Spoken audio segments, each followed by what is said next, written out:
Hello అండి, నేను doctor Soumya, consultant 49 fertility centre Rajahmundry branch. ఇప్పుడు నేను ఒక కామన్ క్వశ్చన్ మన ఐవీఎఫ్ సెంటర్కి వచ్చిన పేషెంట్స్ అడిగేది నేను డిస్కస్ చేస్తానండి. మేడం, ఇలా ఐవీఎఫ్ పాజిటివ్ వచ్చింది, 2 వీలర్ మీద ప్రయాణించవచ్చా లేదా అని అడుగుతూ ఉంటారు. దానికి ఆన్సర్ ఎస్ అండి, మీరు ట్రావెల్ చేయొచ్చు. అంటే ఒకవేళ దూరం నుంచి వచ్చిన పేషెంట్స్, కొంచెం దూర ప్రాంతాలు, విలేజెస్ నుంచి వచ్చిన వాళ్ళు, రోడ్స్ అవి బాగానే ఉంటే 2 వీలర్ ఈజ్ సేఫ్. ఎందుకు 2 వీలర్ సేఫ్ అంటే, ఆటోస్లో ట్రావెల్ చేసి వస్తారు, రోడ్స్ అవన్నీ సవ్యంగా లేకపోయినా ఏదైనా 2 వీలర్తో ఈజీగా ఆ బాగాలేని రోడ్స్ని నెగోషియేట్ చేయొచ్చు. బట్ ఆటో అలా ఏమవుతుంది అంటే, ఏమైనా గుంతలు అలా ఉండేటప్పుడు అందులో ఆటోస్ సరిగ్గా స్మూత్గా ట్రావెల్ అనేది ఉండదు, అన్నెసెసరీ మళ్ళీ మిస్క్యారేజ్లోకి ల్యాండ్ అవుతూ ఉంటారు. సో 2 వీలర్ ఒకవేళ లోకల్గా ఉన్నా కానీ, దూరం నుంచి వచ్చిన వాళ్ళు అంటే మరీ more than 10 kilometers అలా కాదు, 10 kilometers కన్నా తక్కువ ఉన్న వాళ్ళు 2 వీలర్ మీద ఈజీగానే ట్రావెల్ చేసి మన హాస్పిటల్కి అన్నది రావచ్చు. 2 వీలర్లో ట్రావెల్ చేస్తూ ఉండొచ్చు. అండ్ అది కూడాను మోస్ట్లీ ఫస్ట్ ట్రైమిస్టర్. వన్స్ మీరు సెకండ్ ట్రైమిస్టర్లోకి ల్యాండ్ అయ్యారు, మీ ఎన్టీ స్కాన్ చేయించుకున్నారు, సర్వైకల్ లెంగ్త్ బాగుంది, ప్లాసెంటా కూడా కొంచెం పైకే ఉంది, నో ఇష్యూస్, స్పాటింగ్ లేదు, ఎటువంటిది ఏమీ లేదు, సర్వైకల్ ఎన్సర్క్లాజ్ కానీ అటువంటివి ఏమీ చేసుకోలేదు అంటే సెకండ్ ట్రైమిస్టర్ నుంచి ఇట్ ఈస్ లైక్ ఫ్రీ అండి, మీరు కంఫర్టబుల్గా 2 వీలర్లో ట్రావెల్ చేయొచ్చు. వన్ మోర్ క్వశ్చన్ పేషెంట్స్ అడుగుతూ ఉండేది ఏంటి అంటే, ప్రెగ్నెన్సీలో ఇంటర్ కోర్స్ చేయొచ్చా లేదా అని అడుగుతూ ఉంటారండి పేషెంట్స్.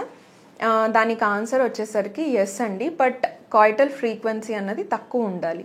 ఒకవేళ ఐవీఎఫ్ కన్సెప్షన్ అలా అనుకోండి, లేదు అని అంటే history of bad obstetric history ఏదైనా ఉన్నట్లయితే, అంటే ఎక్కువగా మిస్క్యారేజెస్ అయినా ఉన్నాయా, లేదు ప్రీవియస్ ప్రెగ్నెన్సీల్లో ప్రీటర్మ్ లేబర్లోకి ల్యాండ్ అవ్వడము, ప్రిమెచ్యూర్ రప్చర్ ఆఫ్ మెంబ్రెయిన్స్ అని అంటామంటే మీకు డెలివరీ డేట్ కన్నా బాగా ముందుగానే ఉమ్మునీరు లీక్ అయిపోవడము, ఇటువంటి సమస్యలు ఉన్నవాళ్ళు ఎప్పుడూనూ ఫస్ట్ ట్రైమిస్టర్ కొంచెం ఎక్స్ట్రా ప్రికాషన్ తీసుకుని ఇంటర్ కోర్స్ అనేది అవాయిడ్ చేయగలిగితే మంచిది. ఐవీఎఫ్ కన్సెప్షన్స్లో కూడా అవాయిడ్ చేసినట్లయితే మంచిదే. Second trimester is again safe for inter course అండి. బట్ లేటర్ ఆన్ ఏమవుతూ ఉంటుందంటే, లైక్ యూట్రస్ సైజ్ పెరగటం వలన, అబ్డామెన్ కూడా ఓవరాల్గా గ్రోత్ ఉండడం వలన, maybe if female partner is not comfortable enough, better to avoid inter course అనమాట. అండ్ థర్డ్ ట్రైమిస్టర్లో ఆబ్వియస్గా, థర్డ్ ట్రైమిస్టర్ అంటే more than 26 weeks అలా కనుక ఒకవేళ ఏమైనా డిస్కంఫర్ట్ ఉంది, లేదు అంటే ఏదైనా బేబీ నార్మల్గా ఉంది అనుకున్నట్లయితే you can have inter course depending upon your comfortable positions and all.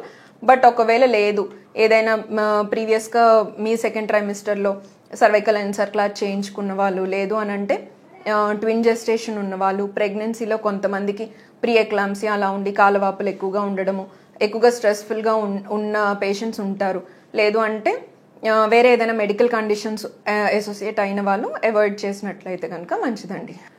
So third trimester కూడాను ఒకవేళ ఏ మెడికల్ కాంప్లికేషన్స్ లేకుండా సింగిల్ హెల్దీ ఇంట్రాయూట్రైన్ బేబీ ఉన్నట్లయితే కనుక you can have intercourse. లేదు అని అంటే if your female partner is not comfortable, then try to avoid inter course.